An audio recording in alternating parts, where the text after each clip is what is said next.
Petite saison cet été pour ce camping situé à proximité de Conques, pourtant plus beau village de France. Ses gérants ont enregistré une baisse de 20% de la fréquentation sur juillet et août et bien plus concernant les camping-cars. Depuis 3 ans, il y a une navette qui a été mise en place à 2 km d'ici. C'est un parking gratuit spécifiquement pour les camping-cars. Et à partir du moment où cette navette est mise en place début juillet jusqu'à fin août, on a une baisse de 70% de notre fréquentation en matière de camping-car.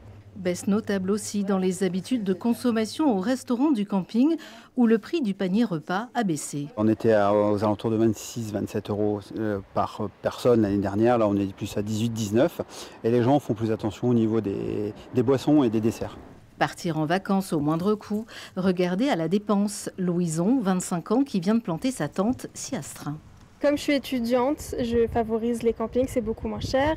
Et je fais aussi attention à ma consommation alimentaire. Aller dans les épiceries locales, de préférence, c'est pas forcément plus cher. Dans cet autre camping, dépenser le moins possible, c'est aussi l'objectif de ce couple. Le budget vacances, 600 euros, 600-700 euros, disons, grand maximum. Pour combien de temps? Pour 1 mois et demi, quelquefois. Ah oui, c'est pas énorme. Un budget contraint donc, qui s'explique par la baisse du pouvoir d'achat, mais pas seulement. Et puis certainement aussi une espèce de prudence. On a entendu que les taux d'épargne augmentaient beaucoup de la part des seniors, etc. Les gens sont prudents, il y a une incertitude économique, il y a une incertitude politique, il y a des tensions internationales qui sont fortes. Malgré la baisse de la fréquentation dans certains établissements, le camping reste compétitif et dynamique avec une hausse moyenne de 3% du chiffre d'affaires dans la centaine de structures existantes en Aveyron.